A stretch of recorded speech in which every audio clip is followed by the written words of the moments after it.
2017 મારે આરામ કરવાની જ મને ઈચ્છા છે, પણ કાંઈ કારણોસર નથી કરી શકતો. પણ હવે કમિટી ખૂબ સક્ષમ છે અને લગભગ ભાર એ લોકો ઉપાડી લેશે એવી મને આશા છે. મેં પહેલાં પણ કીધેલું, હજી પણ કહું છું, આમાં મારા પરિવારમાંથી કોઈ પણ મારી જગ્યા ક્યારેય નહીં લે. આખા ગુજરાતમાં માતાજીના 3 રથ પરિભ્રમણ કરશે અને ગામે ગામ જઈ આ રથ દશાબ્દી મહોત્સવનું આમંત્રણ આપશે. લોકો આસ્થાથી આ રથના સ્વાગત કરશે અને મહાઆરતીઓ કરશે.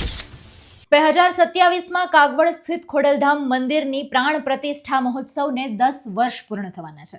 ત્યારે આ પ્રસંગે શ્રી ખોડલધામના ટ્રસ્ટ કાગવડ દ્વારા ભવ્યાતિ ભવ્ય દશાબ્દી મહોત્સવ 2027નું આયોજન કરવામાં આવ્યું છે. દશાબ્દી મહોત્સવના ભાગરૂપે રોજ ખોડલધામ ટ્રસ્ટ કાગવડના ચેરમેન નરેશભાઈ પટેલે સર્વ સમાજને આમંત્રણ આપવા માટે માતાજીના અલગ અલગ 3 રથને રાજકોટથી તેમને પ્રસ્થાન કરાવ્યું છે અને દરેક લોકોને તેમણે આમંત્રણ પણ આપ્યું છે. કાગવડ ખાતે ખોડલધામ ખાતે દશાબ્દી મહોત્સવનો પ્રારંભ કરવામાં આવ્યો છે અને આ જ મહોત્સવના રથના પ્રસ્થાન સમયે ખોડલધામના ચેરમેન નરેશ પટેલે નિવૃત્તિના સંકેત આપ્યા હોય આ રીતની વાત તેમના દ્વારા કરવામાં આવી છે. વર્ષ 2027માં તેઓ નિવૃત્તિ લઈ શકે છે, આ રીતની વાત અત્યારે સાંભળવા મળી રહી છે અને આ ચર્ચાએ પણ જોર પકડ્યું છે. ખાસ સૌરાષ્ટ્રના પાટીદારો વચ્ચે આ એક સળગતો પ્રશ્ન સામે આવ્યો છે કે શું ખરેખર 2027માં નરેશભાઈ પટેલ નિવૃત્તિ લેવાના છે કે કેમ.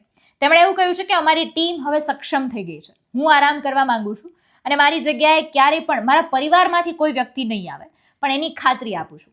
ઉલ્લેખનીય છે કે નરેશ પટેલની નિવૃત્તિ બાદ અનાર પટેલ ખોડલધામને લીડ કરે તો આ વાતમાં કોઈને આંચકો ન લાગી શકે. અત્યારે દરેક લોકોને એ દિશા તરફ પરિણામ જતું હોય એવું લાગે છે કે નરેશભાઈ પટેલ પછી એ કોઈ સ્થાન લઈ શકે તો એ અનાર પટેલ છે. ખોડલધામ ટ્રસ્ટ કાગવડના ચેરમેન નરેશભાઈ પટેલે એવું કહ્યું કે આગામી તારીખ 19, 20 અને 21 જાન્યુઆરી 2027ના રોજ દશાબ્દી મહોત્સવનું આયોજન આખું કરવામાં આવ્યું છે. 10 વર્ષ એના પ્રાણ પ્રતિષ્ઠાને થવાના છે. લાખો લોકો જોડાયા હતા અને એવી જ રીતે આ મહોત્સવમાં પણ લોકો ભાવથી જોડાય. પણ અત્યારે ચર્ચાનો વિષય એ જ છે કે એમણે જે નિવૃત્તિની વાત કરી છે તો પ્રશ્ન એ પણ છે કે જો નિવૃત્તિ લે છે તો એ ખરેખર આરામ માટે નિવૃત્તિ છે કે પછી કોઈ એમની નવી રાજકીય સફર શરૂ થશે. અને અનાર પટેલ ઉપર અત્યારે વધારે નામ જોરથી લેવાઈ રહ્યું છે કે ભાઈ એ જ લીડ કરી શકે તેમ છે ખોડલધામને આવનારા સમયમાં.